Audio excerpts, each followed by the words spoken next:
안녕하세요. 세종경청입니다. 오늘은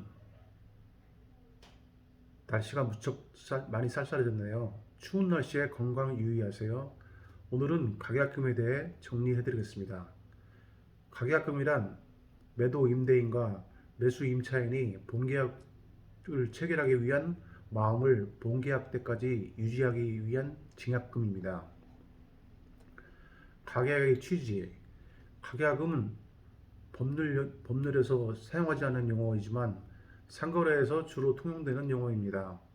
가계약금은 좋은 물건, 금매 물건 등을 매수나 임차인이 부동산 중개업소를 통해 중개 시 물건을 선점하기 위해 본계약 이전에 매도나 임대인에게 지불하는 금액입니다. 그 방식은 대면을 통해서 가계약서를 작성하는 경우와 중개업소를 통해 비대면으로 문자나 SNS 등을 통해서도 가능합니다. 그러나 가계약서를 작성하고 가계약금을 입금한다 해도 요즘같이 하루가 다르게 부동산 가격이 폭등한다거나 더 좋은 물건이 나왔거나 여러 사정으로 가계약이 파기돼 가계약금 반환을 요구하는 경우도 있습니다. 가계약금 지불 시의 대처 방법에 대해서 말씀드리겠습니다. 매도 임대인은 임대인의 계좌로 가계약금을 입금할 때 꼭 매도인의 승낙을 받고 계좌에 입금하도록 하며 입금 영수증을 복사해 매도인에게 휴대폰으로 전송해 만약을 대비하여 증거를 남기는 것이 좋습니다. 가계약 파기 시 법조문에서는 매수 임차인은 계약금을 포기하고 매도 임대인은 계약금의 2배액을 보상하고 해지할 수 있다고 합니다. 가계약금 반환의 범위, 가계약은 두 가지 종류가 있습니다. 첫 번째, 본계약 체결을 위한 목적의 가계약. 두 번째, 계약의 일부로서의 가계약. 위 1번과 2번 가계약 해제 시 반환의 차이가 있습니다. 1번 본계약 체결을 위한 가계약이 해제됐을 경우 본계약 계약금 전체 금액을 배상해야 됩니다. 예를 들어 세종시 15 아파트 매매 시 계약금 10%인 1억 이 중 2천만 원을 가계약금으로 입금했을 경우 매수인은 2천만 원을 포기하는 게 아니고 계약금 전체 금액인 1억을 위약금으로 지급해야 하고 매도인은 본 계약금의 2배액인 2억을 지급해야 합니다.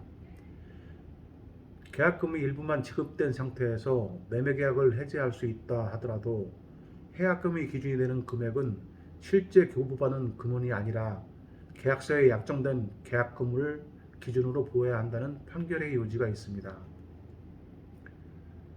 두 번째, 계약의 일부로서의 가계약에 대해서 말씀드리겠습니다. 계약의 성립은 당사자의 사이에 의사의 합치가 있을 것이 요구되고 이러한 의사의 합치는 당해 계약의 내용을 이루는 모든 사항에 관하여 있어야 하는 것은 아니라 그 본질적 사항이나 중요 사항에 관하여 구체적으로 의사의 합치가 있거나 적어도 장래를 향하여 구체적으로 특정할 수 있는 기준과 방법 등에 관한 합의는 있어야 한다라고 대법원에서 명시하였습니다.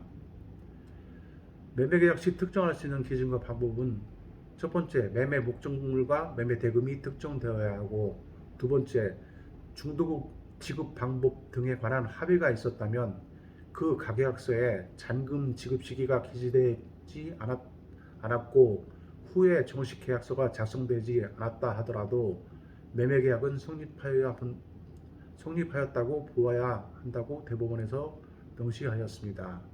이에 계약금의 일부로서 가계약의 경우 특정할 수 있는 기준과 방법이 없는 계약은 계약금을 해약금으로 하는 법리가 적용되기 위해서는 일단 계약이 유효하게 성립했다는 전제가 필요하고 매매계약이 유효하게 성립해야 계약의 효과로서 계약금이 해약금으로 추정되는 것으로 가계약 시 계약금을 해약금으로 한다는 특약이 없고 단순히 가계약금만 입금된 상태라면 반환이 가능합니다. 다음 세 가지 가계약금 반환에 대한 사례를 말씀드리겠습니다. 중도금, 잔금 등 특정할 수 있는 기준과 방법이 없는 단순히 가계약금만 지급된 경우. 둘째, 계약 해지 시 가계약금 반환한다는 특약을 작성한 경우.